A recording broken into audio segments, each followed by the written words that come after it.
너 왜 그래? 너 맛집 안 돼. 왜 이제 와서 그 얘기를 해? 어쩌다가 우리 딸 같은 며느리를 이렇게 미워하게 됐을까요? 78살 이예수는 거울 속에 자신을 봤습니다. 눈빛이 차가워져 있었어요. 그건 사랑하는 남편을 죽게 한 며느리에 대한 원망이 얼굴에까지 박혀 있었기 때문입니다. 남편 김영수는 68살에 심근경색으로 쓰러졌습니다. 이예수는 당연히 그 이유를 알고 있다고 생각했어요. 직장 스트레스? 그런데 장례식장에서 며느리 박지연이 하는 말들을 들으며 비로소 의심하기 시작했습니다. 시아버지께서 이렇게 힘들었을 줄 정말 죄송합니다. 그 말이 이상했어요. 왜 며느리가 남편의 죽음에 대해 사죄를 하는 걸까요? 그 이후로 이예수는 며느리를 원망하기 시작했습니다. 장장 5년이 그렇게 흘렀어요. 오늘은 손자 준호의 생일 파티였습니다. 18살이 되는 손자를 위해 이예수는 특별한 밥상을 준비했어요. 하지만 마음은 무거웠습니다. 왜냐하면 준호의 엄마, 즉 며느리 박지연도 온다고 했거든요. 할머니 왔어요. 준호가 인사했습니다. 우리 준호. 와, 벌써 18이 되었네. 이예수는 손자를 안았습니다. 그 순간 지연이가 들어왔어요. 이예순의 얼굴이 경직됐습니다. 안녕하세요, 어머니. 지연이는 여전히 조심스러운 목소리로 인사했어요. 그 목소리가 이예순을 더 화나게 했습니다. 마치 범죄자처럼 구는 그 태도 말입니다. 응. 차가운 대답만 되돌아왔어요. 밥상 앞에 앉았습니다. 준호는 엄마와 할머니 사이의 공기가 경직돼 있다는 걸 느꼈어요. 18년을 살면서 이 불편함은 늘 있었습니다. 할머니는 엄마를 절대 환영하지 않았거든요. 준호가 물었어요. 할머니, 혹시 아빠 얘기 들어봤어? 이예수는 포크를 멈췄습니다. 뭐 하는 소리야? 할머니, 진짜 모르세요? 준호가 엄마를 봤습니다. 그러곤 말을 이었어요. 엄마가 얘기해줬는데 할아버지가 사실... 준호. 지연이가 급히 말렸어요. 하지만 이미 늦었습니다. 이예순의 눈빛이 준호에게 향했어요. 뭐야? 뭐라고 했어? 어머니, 제가 말씀드려야 할 게 있습니다. 지연이가 앞으로 나왔습니다. 그녀의 손이 떨렸어요. 사실 시아버지께서 돌아가신 게 제 때문입니다. 이예순이 일어났습니다. 그래, 내가 그럼. 어머니, 들어주세요. 제발. 지난 5년을 제가 이 말을 할 용기를 내기 위해 기다렸어요. 지연이의 목소리가 떨렸습니다. 눈물이 맺혀 있었어요. 시아버지를 죽인 게 제 빚 때문이에요. 그 말에 이예순이 앉았습니다. 무슨 소리를 하는 걸까요? 지연이는 이야기를 시작했습니다. 제가 5년 전에 사업 실패로 큰 빚을 졌어요. 약 2억이었습니다. 신용불량자가 돼서 일자리도 못 구했어요. 준호 교육비, 아이 양육비를 감당할 수 없었어요. 그때 시아버지께서 저한테 다가오셨어요. 괜찮아. 아버지가 도와줄게라고요. 이예수는 남편의 모습을 떠올렸어요. 남편 김영수는 착한 남자였습니다. 그리고 시아버지께선 빚을 갚아주셨어요. 남편 몰래, 어머니도 몰래, 제 형제들도 몰래요. 단 한 명의 사람만 아셨어요. 제 시아버지 혼자. 지연이가 계속했어요. 그런데 그 돈을 다시 갚으려고 시아버지께선 할 수 없는 일까지 시작했어요. 나이 많은 남자가 건설 현장에서 일하고 심야 택배를 돌리고 저녁에도 새벽에도 일을 하셨어요. 제게 빚을 갚기 위해서요. 이예순의 얼굴이 창백해졌습니다. 어머니, 저도 알았어요. 시아버지께서 힘들어 하신다는 것. 그래서 괜찮습니다. 이제 그만하세요라고 여러 번 말씀드렸어요. 근데 시아버지께선 아니야. 내가 책임진 일이니까 끝까지 해야지라고 하셨어요. 그렇게 6개월을 더 버티다가 지연이의 목이 메었습니다. 심근경색으로 쓰러지셨어요. 병원에 실려가시며 시아버지께서 말씀하셨어요. 지연아, 이제 다 됐으니까 너는 행복해야 한다. 고요. 이예수는 아무 말도 할 수 없었습니다. 어머니가 저를 미워하신다는 걸 5년을 견뎌냈어요. 근데 이제는 말씀드려야겠다고 생각했어요. 어머니가 알아야 한다고 생각했어요. 시아버지가 어떤 사람이었는지, 그리고 제가 어떻게 죄책감 속에 살았는지를요. 준호가 할머니를 봤습니다. 할머니의 얼굴에는 눈물이 흐르고 있었어요. 어머니, 진심으로 죄송합니다. 시아버지를 죽게 해서요. 제 빚 때문에 시아버지께서 돌아가셨어요. 그리고 어머니께 이 고통을 드렸어요. 지연이가 무릎을 꿇었습니다. 이예수는 움직일 수 없었어요. 그저 울고만 있었습니다. 일어나, 일어나 아이. 이예순이 지연이를 일으켰어요. 내가 몰랐어. 정말 몰랐어.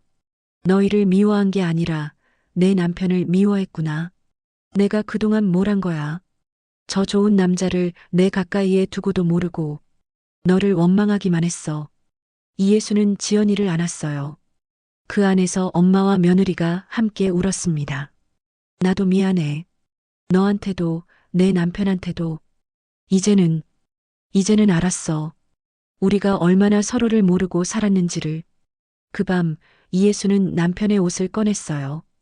5년을 입지 않은 남편의 옷에는 아직도 담배 냄새가 배어 있었습니다.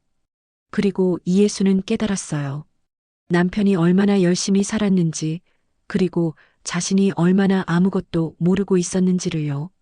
영수야, 미안해. 진짜 미안해.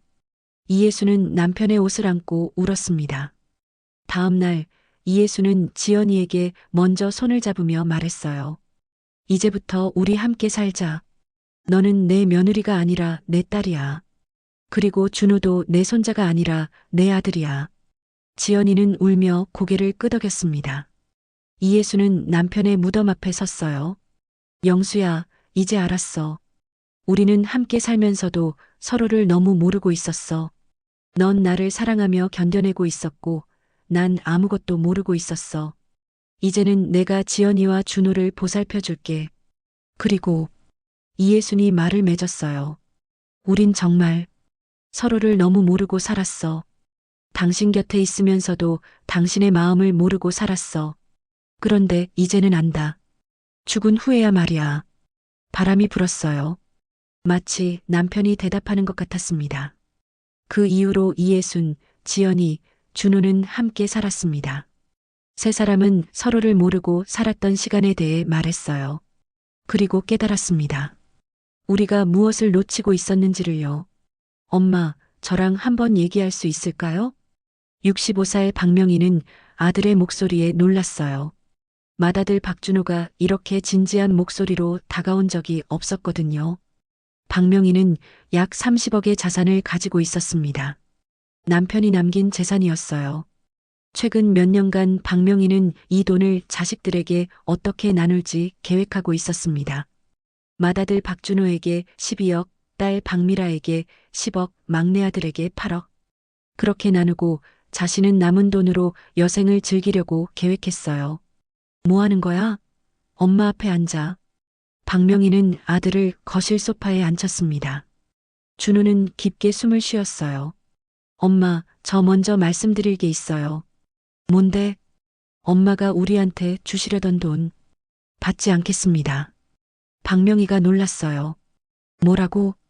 저는 엄마가 해주실 말이 있으면 그것을 받으면 좋겠어요. 돈보다는요. 박명희는 아들의 얼굴을 봤어요. 아들의 눈에는 뭔가 깊은 슬픔이 있었습니다. 그리고 결의가 있었어요. 준호, 우리 엄마가 너희를 위해. 엄마, 제 얘기를 들어주세요. 35년 전 이야기예요. 박명희는 입을 다물었어요. 저 기억해요. 엄마가 저한테 한 말들. 저는 자식이 아니라 누군가의 짐이었어요. 박명희의 얼굴이 창백해졌습니다. 엄마, 저는 10살이었어요. 학교 갈 돈도 없어서 친구들한테 엄마가 돈을 줄 때까지 기다려라고 말하다가 결국 혼자 학교에 못 갔어요. 그리고 엄마가 날 데리고 가신 곳이 고아원이었어요. 박명희의 손이 떨렸습니다. 엄마는 고아원 선생님한테 제발 누군가 이 아이를 데려가 주세요. 저는 못 키워요라고 말씀하셨어요. 저는 그 말을 다 들었어요. 바로 옆에 서서요. 준호가 계속했어요. 그리고 사흘을 고아원에 있었어요. 오직 사흘. 엄마가 다시 나타나서 미안해, 가자라고 할 때까지. 근데 그 사흘은 제 인생의 모든 걸 바꿔놨어요. 박명희는 울기 시작했어요. 준호 엄마, 제 말을 끝까지 들어주세요. 준호는 계속 말했어요. 저는 그 이후로 항상 누군가에게 버림받을 것 같은 공포 속에 살았어요. 여자친구를 사귈 때도, 직장에서도, 심지어 제 자식들 앞에서도요. 저는 항상 누군가가 저를 버릴 준비를 하고 있다고 생각했어요. 박명희는 아무 말도 할 수 없었습니다. 아빠가 돌아가셨을 때 저는 엄마가 날 버릴 줄 알았어요.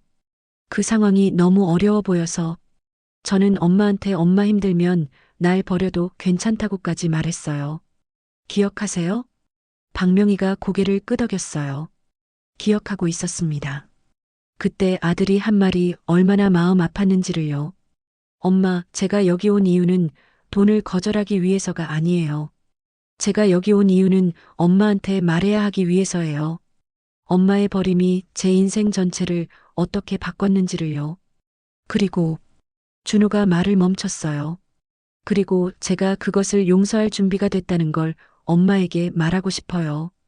박명희는 울음을 터뜨렸습니다. 준호, 미안해. 진짜 미안해. 엄마도 그때 너무 힘들었어. 아빠가 도박을 해서 돈이 없었고, 엄마 혼자는 너까지 챙길 수 없었고, 그래서 그런 짓을 한 거야. 박명희가 아들을 안으려고 했어요. 엄마, 아직이에요. 제 말이 다 아니에요. 준호가 계속했어요. 저는 엄마를 용서합니다. 엄마가 왜 그런 선택을 했는지 이제 알 것 같아요. 엄마도 혼자였거든요. 엄마도 누군가에게 버림받은 거고 그 고통 속에서 나를 버린 거겠죠. 박명희의 얼굴이 비틀렸어요. 근데 엄마, 제가 부탁드리고 싶은 게 있어요. 뭔데? 제 딸과 제 아들에게는 이런 일이 절대 일어나지 않도록 해줄 수 있을까요? 엄마가 우리한테 해줄 수 있는 최고의 유산은 돈이 아니라 안전함이었으면 좋겠어요. 우리가 엄마한테 버림받지 않는다는 확신. 그것뿐이에요. 박명희는 아들을 안았어요. 미안해. 진짜 미안해. 엄마가 너를 다시 버리지 않을게. 절대. 그 밤 박명희는 혼자 앉아 있었어요. 자신의 인생을 되돌아보고 있었습니다.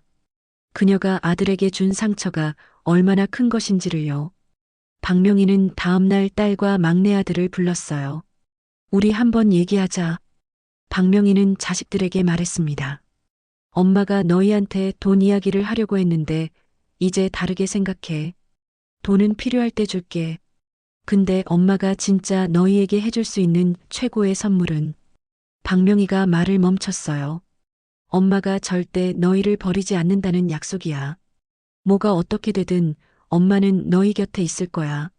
딸 박미라가 물었어요. 엄마, 왜 갑자기 이런 말을 하세요? 박명희는 준호를 봤어요. 준호가 고개를 끄덕였어요.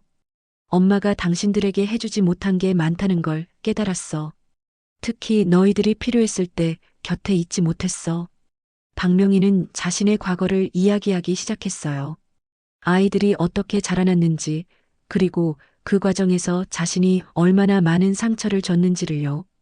그래서 엄마가 생각했어. 돈을 주는 것보다 더 중요한 게 뭔지.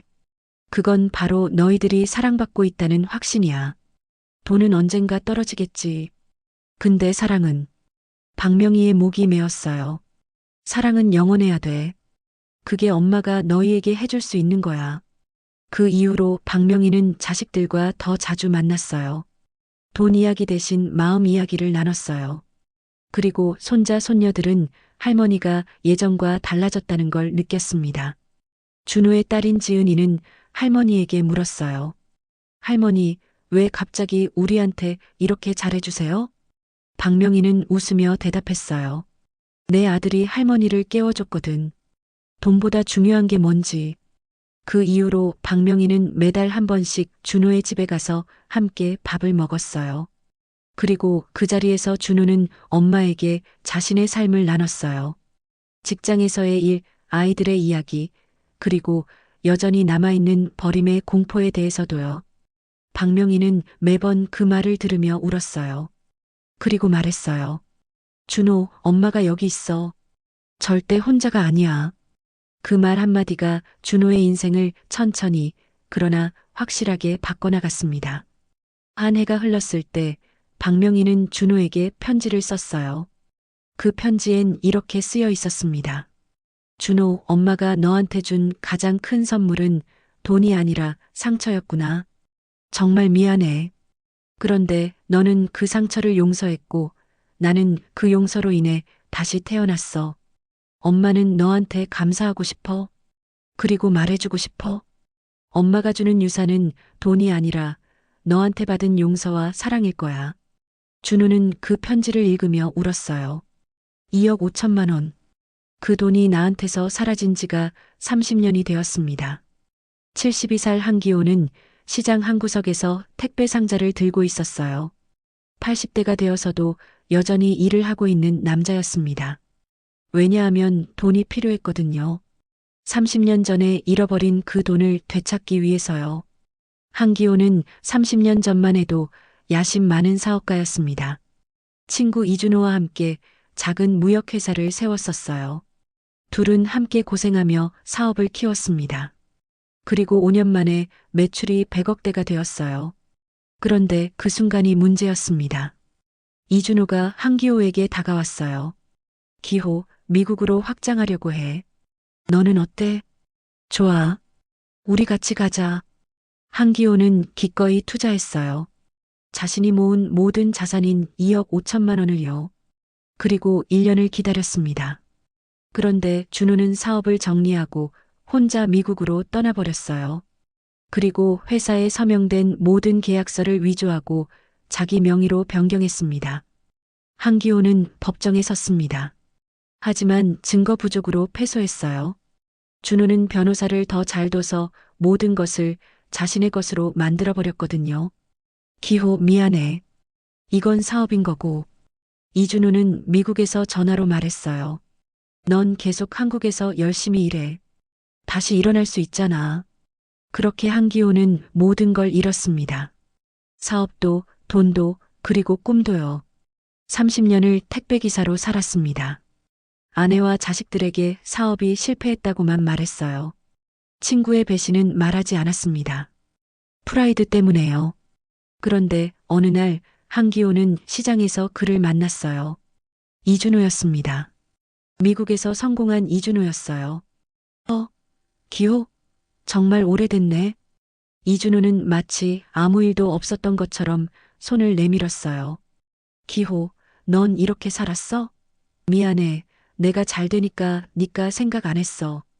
근데 이렇게 만나다니. 정말 신기한데?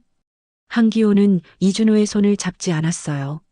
대신 그 순간 30년 전의 모든 감정이 되살아났습니다. 분노, 배신감, 그리고 복수욕이요. 준호. 한기호가 입을 열었어요. 기호, 뭐해? 인사받으려고 손을 내밀었는데? 넌 나를 기억하지? 이준호는 웃었어요. 뭐 하는 소리야? 우리 친구 아니야? 물론 기억하지. 다만 오래 안 봐서. 30년이야. 한기호의 목소리가 떨렸어요. 뭐?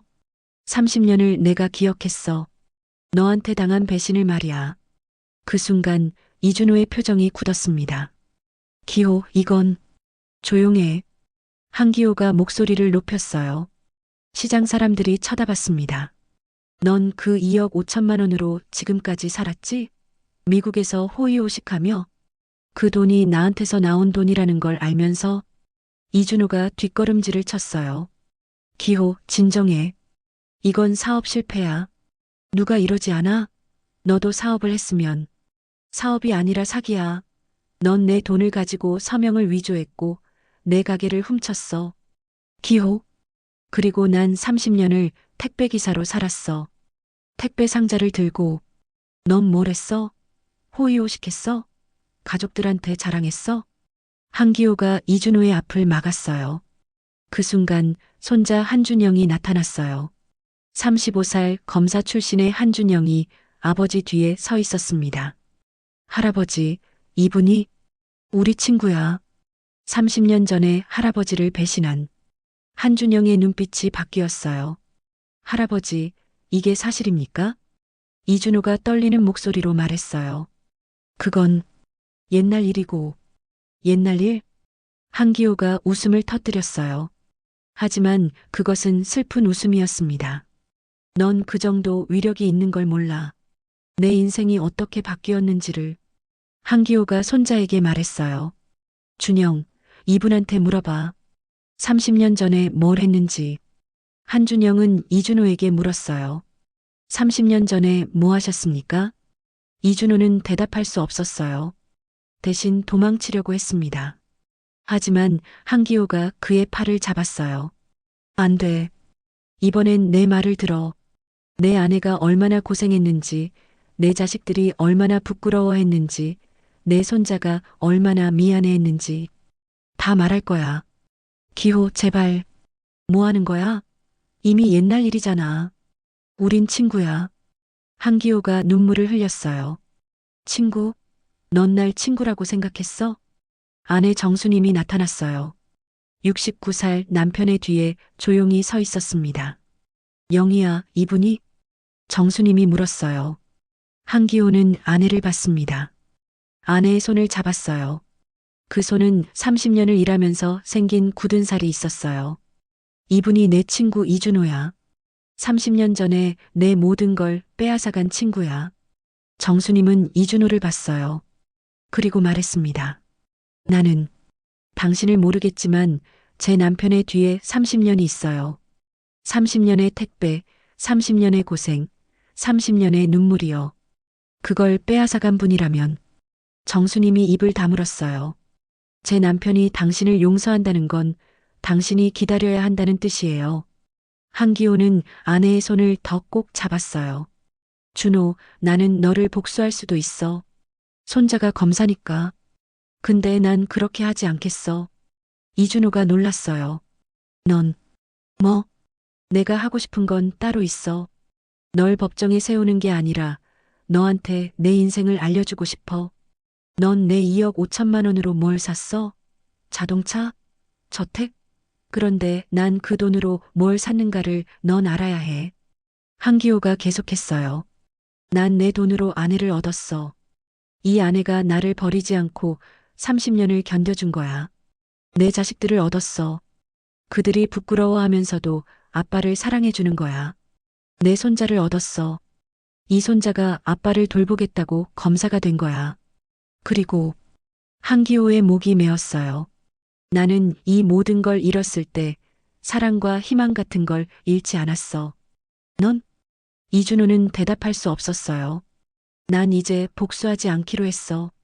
왜냐하면 내가 이미 이겼거든. 너한테서 빼앗은 건 돈뿐이지만 나한테서 빼앗지 못한 건 너무 많아.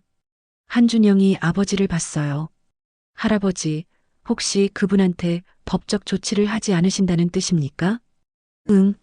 시간이 너무 오래 흘렀고 할아버지도 이미 얻은 게 많으니까. 한기호가 대답했어요. 대신 준호는 알아야 해. 자신이 뭘 했는지.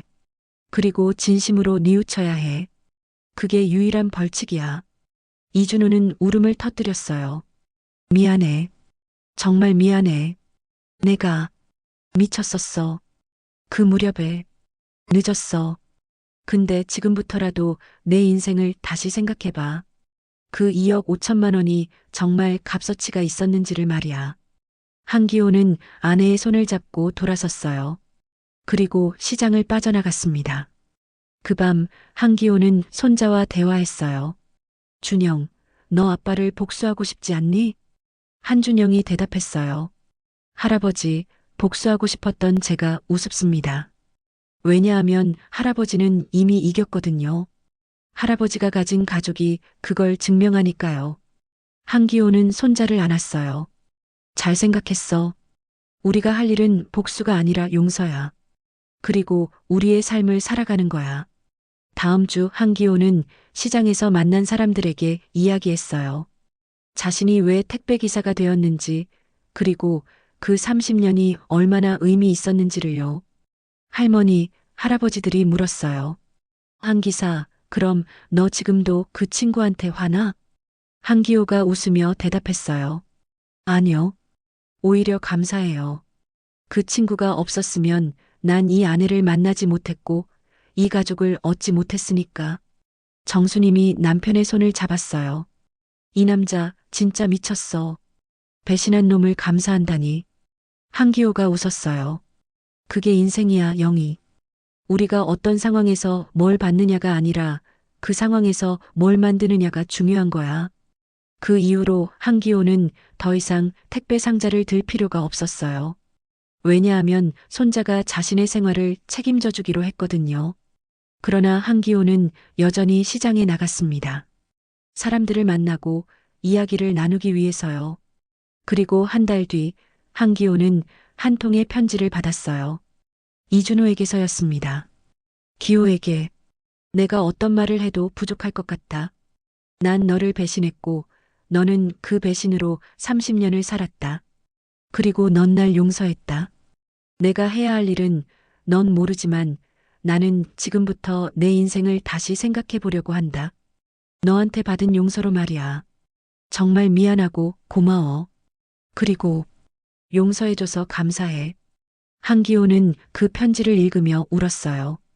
기호야, 뭐 하는 거야? 울고 있네. 정수님이 남편을 봤어요. 응, 좀 울어야겠어. 30년을 기다린 용서가 이제 전해진 거야. 한기호는 손자에게 그 편지를 보여줬어요. 준영 봐라. 이게 바로 진정한 벌칙이고 진정한 복수의 완성이야.